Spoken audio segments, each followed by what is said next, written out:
Muy bien. Bueno, pues aquí tenemos la obra que participó en la exposición colectiva de Huellas de la Mujer Ibarresa. Y en este caso, bueno, pues fue una exposición colectiva donde se nos hizo una propuesta a cada una de las artistas enfocada a un tema concreto relacionado con la mujer ibarresa, y a mí me tocó el asociacionismo. Entonces, bueno, qué mejor que representar en este cuadro a la primera asociación femenina que hubo a nivel estatal, creo recordar, que se llama Goyardi. Y bueno, pues se recoge un poquito en esta escenografía a las partícipes, que bueno, pues están García Escallaga, Tere Ganchevi, las fundadoras de lo que era la sociedad, y representan un poquito todas las dificultades que tuvieron para llevar a cabo esta sociedad, que no fueron pocas.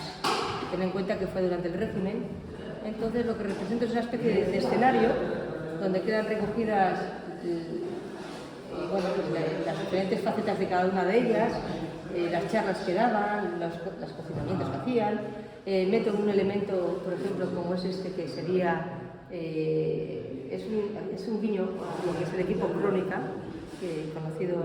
en el movimiento del equipo Crónica, y esta es una, bueno, le meto, pues, un grupo que me gusta, y concretamente una de estas figuras que representa pues la policía estatal durante el régimen, cómo vigilaba a la gente, los secretas, lo que llamábamos los secretas. Y bueno, es curioso, en internet aparece la información sobre estas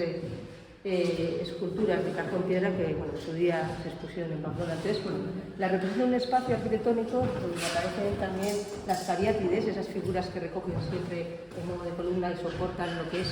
el tímpano, o la parte superior donde se encuentran normalmente los relieves de los personajes más importantes. Y en este caso, pues hay una cariátide que mira mal a esas mujeres porque sigue sujetando lo que es el poder establecido, y la otra cariátide que ha dejado un andamio y se ha ido y ha dicho: yo no quiero formar parte de esto. En el tímpano pues recogemos un poco todos esos personajes a los que, bueno, bien heroicos o militares, que siempre se suele colocar en esta parte de aquí, y es el caballete, el arte, representando el arte, el que de una manera traspasa la parte superior y da un pequeño golpe a ese elemento establecido. Entonces, bueno, pues entre ellas y el arte, pues he querido hacer ese pequeño homenaje, donde también me he incluido, al fin y al cabo, Mercedes Cariaga es mi tía abuela, y bueno, y las demás también les conozco y son encantadoras, y bueno.